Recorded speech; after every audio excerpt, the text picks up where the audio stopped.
성경 두 말씀을 먼저 봉독해 드리겠습니다. 양들은 그의 음성을 알고 따라오되 타인의 음성은 알지 못하는 고로 타인을 따르지 아니하고 도리어 도망하느니라. 이어서 이렇게 말합니다. 또 우리의 들지 아니한 다른 양이 내게 있어 내가 인도하여야 할 터인즉 저희도 내 음성을 듣고 한 우리 안에 한 목자 아래 있으리라. 저는 이 아침 진리의 마음으로 마음의 허리띠를 띠는 경험을 좀 다시 하기 위해서 이 주제로 말씀을 좀 다루겠습니다. 하나님을 두려워하라. 이는 왜 심판할 시간이 이르렀음이니 라는 말씀을 다시 한번 드리기를 원합니다. 계시록 14장 7절을 다시 한번 봉독합니다. 그가 큰 음성으로 이르되 하나님을 두려워하며 그에게 영광을 돌리라. 왜냐하면 이는 그의 심판하실 시간이 이르렀음이니 하늘과 땅과 바다와 물들의 근원을 만든 이를 경배하라 하더라. 오늘은 하나님을 두려워하라 라는 말의 의미를 좀 우리 마음속에 깊이 새기는 시간을 좀 갖겠습니다. 이 사단은 거짓된 전제를 갖기 위해서 추리하여 설득하여 사람들을 믿게 될 때 기뻐한답니다. 아는 것처럼 유다는 성경을 오해하여 그릇된 경험으로 그는 나아가서 멸망했습니다. 인용하지 않았지만 유대교회는 성경을 오해해서 메시아를 거절했습니다. 사단은 이 시대의 참된 기별로부터 마음을 돌이키기 위해서 새로운 이론을 일으키는 것이 사탄의 목적입니다. 사도행전 20장의 말씀처럼 수많은 이론들이 재림교회에 들어온다고 예언하시는 경고하고 있습니다.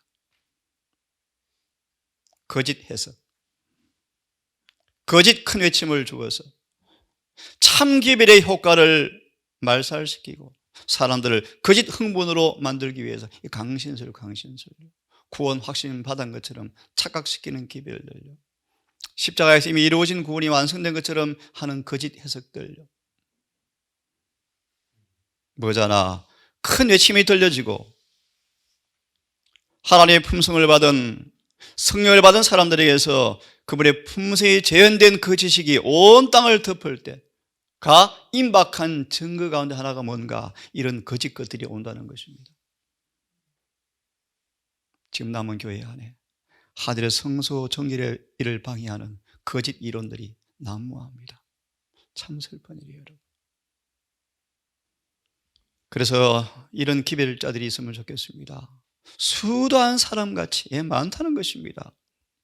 수도한 사람처럼 말씀을 혼잡하게 하지 아니하고 혼잡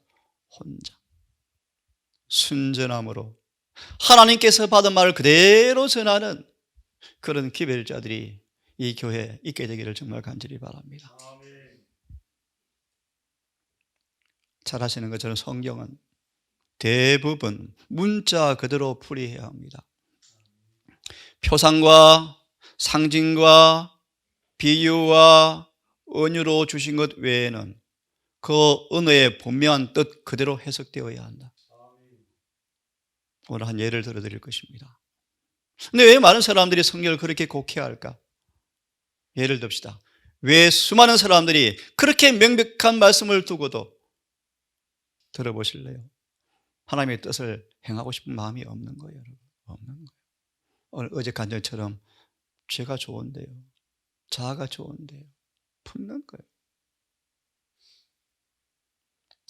하나님의 뜻을 행하려 하면 이 진리가 교훈이 하나님께로 왔는지 스스로 말하는지 다 알게 된다.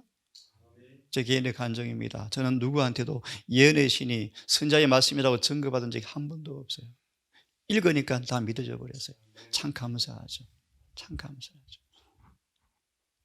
만일 사람들이 성경을 읽는 그대로 받아들이고 그들의 마음을 잘못 인도하는 혼란케 하는 거짓 교사가 없었을 것 같으면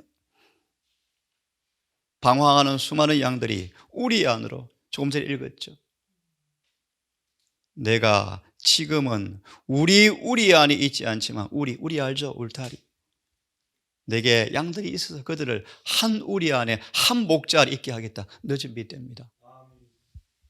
예내신 펴보시면 그때 수많은 목사들이 없대요. 다 뽑혀서 어둠으로 사라졌고요.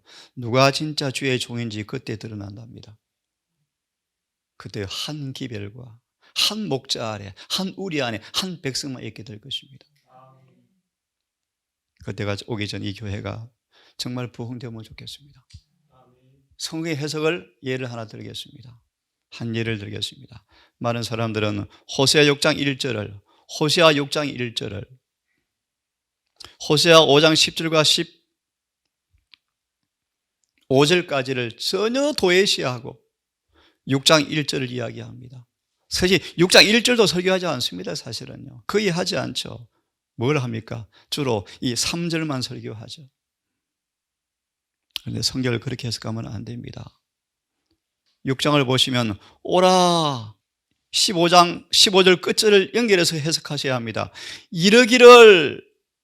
간절히 이르기를 오라.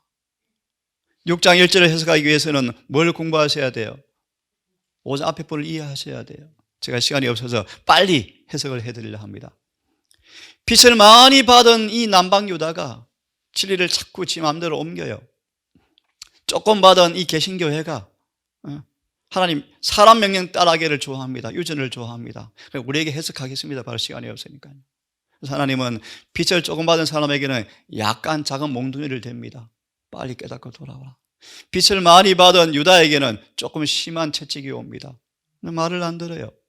아팠네. 병원을 찾아갑니다. 또 자기 마음에 맞는 목사들을 찾아갑니다. 근데 상처가 안 났습니다. 하나님께서 빛을 조금 받은 유다 에브라임에게는 이제 안 되겠다. 좀 강도가 센 채찍을 댑니다. 남방 유다는 더 강도가 센 젊은 사자를 보냅니다. 그들을 찢고 탈취하며 아무도 도와주지 않는 도움이 없는 곳으로 주님께서 내몹니다. 드디어 그들이 한계 상황에 다르자 하나님 잘못했어요 돌아옵니다. 이해됐습니까? 이제 하나님께로 돌아오자. 하나님께 너희는 뭐였습니까? 찢어졌어요. 젊은 사자와 사자로. 왜요? 너희를 낫게 해줄게. 싸매어 줄게. 이틀 후에 살려줄게. 3일에 주님 앞에 살게 만들어 줄게. 그러므로 여호와를 좀 알면 참 좋겠다. 그분은 아침빛까지 일정하신 분이신데 땅을 적시는 늦은 비와 이른 빛으로 임하시는 분이시다. 에브라임아, 유다야, 어떻게 하면 좋겠느냐?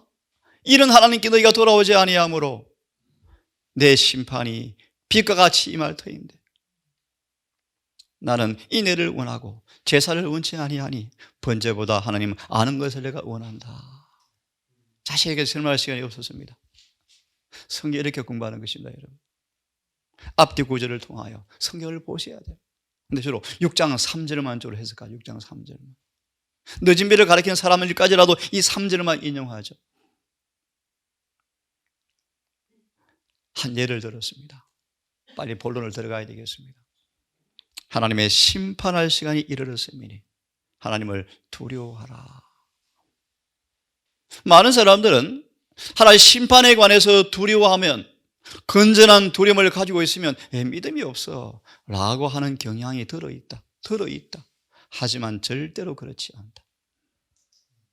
우리는 하나님의 심판에 관하여 정당한 두려움을 가져야 되고, 정당한 두려움은 가져야 되고, 이 정당한 두려움을 통하여 두려워 떨므로 하나님께 피하여 죄를 버리고 의의 평강의 열매를 맺는 이 두려운 정신을 가져야 한다. 심판에 관한 두려운 정신을 가져야 한다. 근데 누가 두려워하는가? 심판은 이미 십자가에서 끝났는데 우리는 정당한 두려움을 가져야 합니다. 이 말씀을 제가 드릴 것입니다. 그리고 겸손히 통회하여 온 마음을 하나님께 향해야 한다. 하나님께 수많은 경고를 주었습니다. 모세도 하나님의 심판의 장면을 바라보고 두려워서 떨었습니다. 바울도 하나님의 두려움을 내가 알므로 빨리 회개하라고 권고합니다. 예를 또 들겠습니다. 에스겔이 오랫동안 기가 막힌 얘기를 이사야 1장을 보시면 청와대만 남겨놓고 이미 다 점령을 당했어요. 그리고 포위가 되어 있는 상태가 이사야 1장이에요. 그러고도 주님께서 60년을 100년을 100수십 년을 또 바람을 붙잡아 주셔요. 이를 혐의 내릴 징조가 많이 보이는데 아직도 안 내렸는데 그런 경향이에요.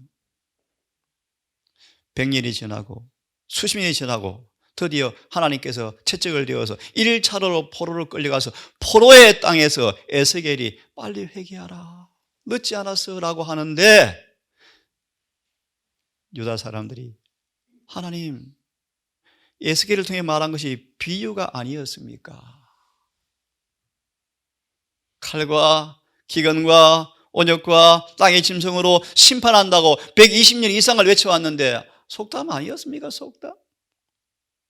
비로소 칼과 기근이 온역이 임하니까 오라 주님 비유가 아니었습니까? 라고 외치는 모습이에요. 에스겔을 내가 참 많이 읽었죠. 에스겔서.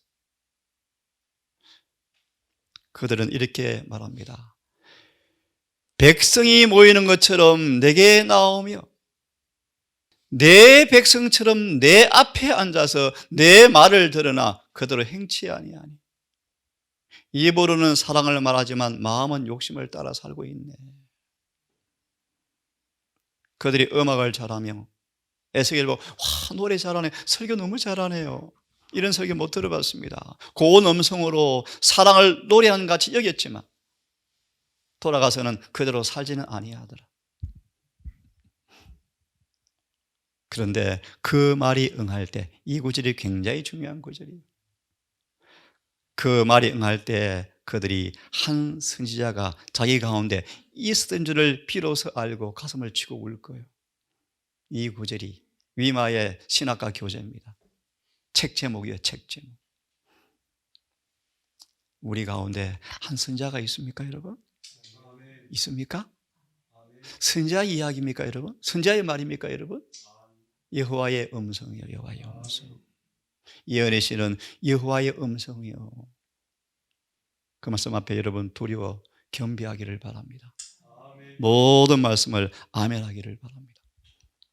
또 이런 말씀이 있습니다. 그들의 수많은 범죄에도 오랫동안 잠잠하였더니 하나님 너무너무 자비하시다. 마음씨 좋은 참 착하신 인간과 같은 분으로 착각하고 있구나.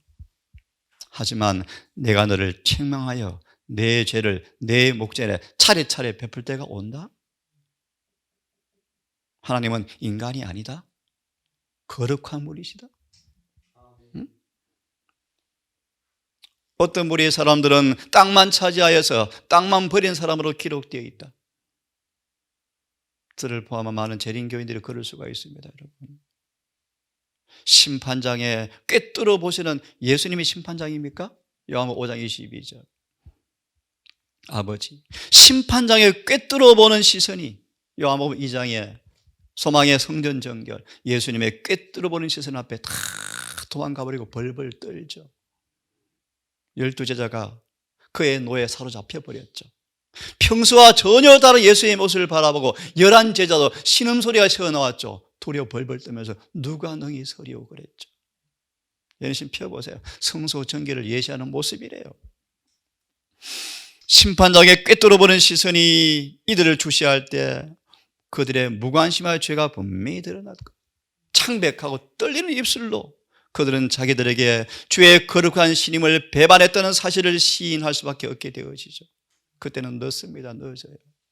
그들에게 경고와 특권을 주었지만 그들은 경고에 유의하지 않았고 특권을 활용하지도 않았고 이제 그들은 자기들이 하나님의 자비심만 너무 기대했었다라는 사실을 뒤늦게 깨닫고 울 거예요.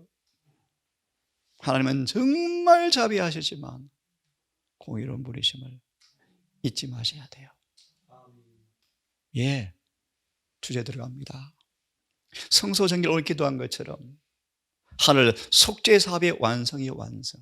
십자가에서 완성된 것이 아닙니다, 여러분. 십자가에서 이루어진 속죄가 적용되는 것도 아닙니다, 여러분. 십자가는 속죄의 조건이 이루어진 것에 불과합니다, 여러분. 속죄를 위한 희생의 값이 완성된 것이지 속죄가 완성된 것이 아닙니다, 여러분. 개신교의 교리예요. 이거 재림교회를 공격하고 있어요. 그래서 많은 목회자들이 이렇게 가르쳐요. 예, 성소 정결되어져야 속죄 사업이 완성되어집니다. 그 말이 의미가 뭔가? 죄가 도말되고 죄가 제거되어지는 것입니다.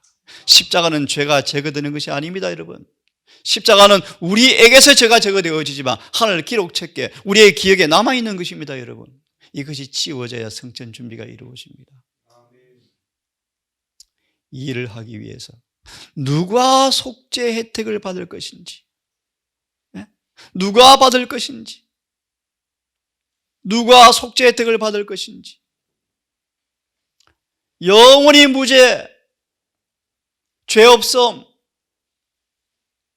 천지에 이 사람에 대한 죄의 기록이 없어요. 기록이. 우리의 기억에도 기록이 없어져 버려요. 아무리 죄를 찾아도 죄가 없습니다. 그 속죄 혜택을 주고 싶은데 자격이 있는가?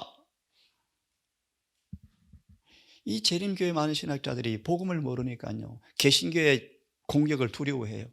재림교회 왜 이중구원론을 가르쳐? 그러면 움찔해가지고요. 아니야. 조사 심판은 우리 구원을 심사하는 것 아니야. 구원은 이미 이루어졌어. 구원 받은 사람 상급 결정해 주는 거야. 이렇게 자꾸 빌빌대요. 비실비실대요. 아니에요. 전부 가짜예요. 가짜. 누가 구원 얻을 자격이 있는가 조사해요. 그러므로 기록책을 조사하는 일이 있어야 한다. 조사한대요. 조사. 근데 이미 십자가에서 죄가 도말되었다고요. 그러므로 성소 정결에는 조사하는 일, 곧 심판하는 일이 포함되어 있다. 이 일은 재림 전에 이루어져야 한다. 왜요? 재림 때는 상급을 주시기 때문이요. 상급. 자, 이 심판의 기별은 말세만 전해질 복음 기별의 일부요. 복음에는 심판도 포함되어 있습니까? 맞습니다. 왜냐하면 이 심판 때는 말세에 시작되기 때문에 첫째 천사의 기별은 전무후무한 마지막 기별이에요. 이 기별을 알고 깨닫고 경험할 백성은 재림교회밖에 아직 없다는 것입니다. 얼마나 우리 여러분 놀라운 교회 백성으로 부름받았습니까, 여러분? 예? 눈으로 보세요. 이 속죄 일에 스스로 괴롭게 하지 아니하면, 속죄 혜택을 받을 일을 방해하는 일을 아무것도 하지 말라. 장사, 직장, 농사까지라도 내 속죄 혜택을 방해하거든 절제하고 그만두어라. 그만두어라. 너무 피곤하면 안식일이 피곤해요. 하나님을 온 마음으로 경외할 수 없어요. 7월 10일은 속죄일이에요. 다시 한번 원칙을 정하겠습니다. 여름에 해가 7시 질 때는 조금 예외일 수 있습니다. 하지만 성경대로 말합니다. 동사는 적어도 금요일 오후는 조용하고 집에서 안식일 준비로 조용하면 좋겠어요. 스스로 괴롭히지 아니하면 백성 중에서 끊쳐질 것이라, 멸절될 것이라. 대정통학원에 아무 일이나 하는 사람, 이 말의 의미는 지금 속죄 혜택을 방해하는 그 모든 것들을 빨리 우리는 끊어야 하는데, 그렇지 않고 여전히 돈 버는 일에, 여전히 세상 일에 바쁘면 어떡하겠습니까? 여러분이 구원 받으셔야 돼요. 구원요. 그냥 죽으면 안 돼요. 반드시 구원을 받으셔야 돼요. 끝입니다. 끝. 이것보다 중요한 것이 어디 있습니까, 여러분? 아무 일도 하지 말라. 내 신앙을 방해하는 것은 빨리 끊으셔야 돼요. 빨리 끊으셔야 돼요. 하나님은 왜 이 첫째 천사 기별을 주었습니까? 안식일 지키라고요? 여러분, 그런 껍데기 기별이 아닙니다, 여러분. 아니에요. 첫째 천사의 기별은 하나님의 심판의 때를 알려주고 하나님을 두려워하고 경배하라고 주신 이 기별은 하나님의 백성이라고 하는 사람들에게, 개신교인들 전도하는 거라고요? 그건 나중이고. 하나님의 백성이라고 공언하는 사람들로 하여금 세상의 부패한 가마에서 떠나게 하고 세속화되어지고 타락한 그들의 참 상태를 보도로 일깨우기 위해 주신 기별이 첫째 천사의 기별이다. 첫째 천사의 기별은 경고입니다. 경고. 악을 고칠 수 있도록 주신 기별이 첫째 천사의 기별이에요. 그러므로 동산 식구도 여러 번 경험했지만 하나님의 품성을 깊이 연구하셔야 돼요. 품성을. 제가 설교도 항상 어렵지만 1대1로 소설을 공부하면 자세히 알려드릴 수 있는데요, 하나님의 품성을 공부하셔야 돼요. 두려워하라. 보세요. 두려워하라 라는 선포가 임하자, 아 좋네요 그랬습니까 여러분? 보세요 어떻게 했는지. 이 기별은 침례 요한의 기별이었다. 도끼가 이미 뿌리에 놓여버렸다. 평화와 안전의 일반 설교가 아니었다. 오늘날 단상에 외쳐지는 설교와는 현저한 대조를 이루는 경고의 기별이었다. 침례 요한의 기별이었다. 이 기별이 선포되어질 때 사람들은 한가할 수 없는 확신을 느끼게 되어지면서 거짓된 안일 상태, 그들의 타락, 세속과 불신, 자존심, 이기심을 깨달았다. 많은 사람들은 회개하고 겸손한 마음으로 주님을 찾았고 지금까지 세상에 두었던 끈을 다 끊어버리고 하늘의 애정을 두었고 그들에게 성령이 임하였으며 그들은 두렵고 부드럽고 순종하는 마음으로 이 기별에 동참하였다. 이것이 뭐요? 하나님을 두려워하는 경험인가요? 이렇게 지금 기별이 외쳐져야죠. 외쳐져야죠. 두려워하지 말래. 심판은 이미 십자가에 끝났대. 아유, 남은 교회 왜 그런지 모르겠어요. 그들은 속임을 당하고 침례 요한은 잠자고 있는 것을 보고 일깨워서 거룩한 생애로 인도하기를 요한은 갈망하면서 깜짝 놀라게 하는 기별, 무감과 상태에서 깨게 하여 악행을 두려워 떨도록 계획하기 위해서 요한을 보내었다. 침례 요한을. 복음의 씨가 뿌려지기 전에 마음밭이 먼저 갈려져야 한다. 예수께로 고침받기 전에 죄가 얼마나 무슨가 먼저 알아야 주님께 나아가죠. 이것이 첫째 천사의 기별이에요, 여러분. 두려워하라 무슨 말인가? 몇 주일을 앞두고 1844 10월 22일 몇 주일을 앞두고 세속적 사업은 다 그쳐버렸습니다. 진실한 신자들은 마치 임종시에 몇 시간 세상 사물을 초월한 것처럼 마음과 생각과 감정을 살폈습니다. 두려워하는 모습인가요? 성천 예복은 만들지 않았지만 구주를 영접할 준비가 되었다는 내적 증거가 너무 필요하다. 내가 품성의 변화가 필요하구나, 피로 깨끗된 품성이 필요하구나 라고 느끼고 스스로 살피고 열렬하고 확고한 신앙을 지금도 가지면 얼마나 좋을까? 오늘날 그런 모습이 지금 우리 앞에 회복되어서 이런 모습으로 주님 앞에 탄원한다면 지금 우리 가진 경험보다 훨씬 풍부한 신앙이 자라고 있을 텐데 기도가 너무 적고 중심으로 죄를 깨닫는 것이 너무 적고 살아있는 신앙이 너무 적어서 은혜가 지금 결핍되어 있다. 은혜가 결핍되어 있다. 은혜가 말라버렸다. 대쟁투 373페이지. 하나님을 두려워하라. 심판이 가까웠다. 두려워하라. 죄인들은 울면서 내가 어떻게 하여야 구원을 얻으리까? 이런 탄성이 나오게 첫째 천사의 기별이 선포되어져야 돼. 부정직한 사람들은 삭개오처럼 다 팔아서 사배로 갚아주고 죄사함 받은 사람 너무 기뻐서 이웃을 찾아가서 전도하고 내 아들 어떡할까? 우리 엄마 아빠 어떡할까?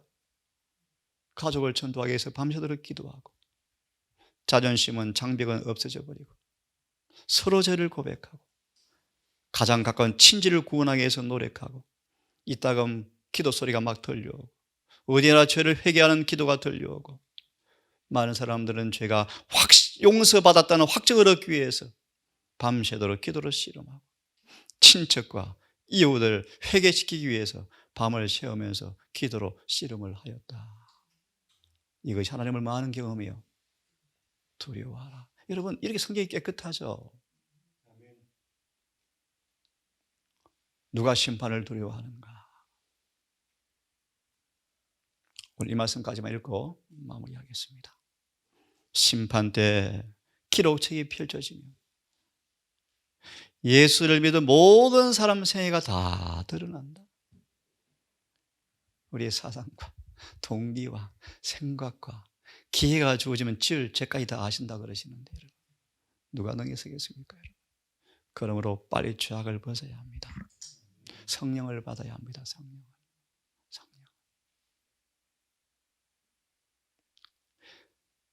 아담과 하와부터 지금 살아있는 사람들까지 각각 모든 사건을 제시하시고 세밀히 검토되어지고 왜 두려워해야 하는가? 어떤 이름들은 간합되고 어떤 이름은 거절된다. 누구든지 회개하지 않고 용서받지 못한 채 기록책에 죄를 남겨두고 있으면 이름이 생명책에서 지워지고 기념책의 봉사의 흥금 기록도 다 지워지고 오직 이름과 죄의 기록만 남아있을 것이다. 누구든지 내게 범죄하면 내가 내 책에서 이름을 지우리라. 40년간 충성을 다했다 할 모세일지라도 한 번의 죄를 회개하지 않고 남겨두면 40년간 봉사는 다 없어진다. 하나님을 두려워하십시다. 오늘 여기까지 하겠습니다. 심판할 시간이 이르렀으니 하나님을 두려워하며 영광을 돌리라. 거룩하신 아버지, 이 아침 다시 한번 진리의 띠로 우리 마음의 허리를 동여매는 시간이 되었습니다. 오늘 우리가 평상시에 일을 하겠지만 하늘의 일들을 잊지 말게 하시고 망각하지 말게 하시고 주님의 위치와 사업과 조화된 모습으로 먹고 마시고 행하게 해 주시옵소서. 이 말씀을 듣는 여러 우리 성도들을 기억하셔서 겸비한 마음으로 정말 온유한 마음으로 주 앞에 부복하여 이 첫째 천사의 기별을 통한 주님의 의도와 목적이 이루어지는 삶을 경험하여 행복한 구원을 경험하게 하시고 오늘 찬양처럼 성령을 받은 사람 되게 하셔서 속죄의 그 심판의 기별이 적어도 우리에게 경건한 두려움을 주면서도 행복한 복음의 기별이 될 수 있도록 도와주시옵소서. 우리를 사랑하시는 예수님 이름으로 기도합니다.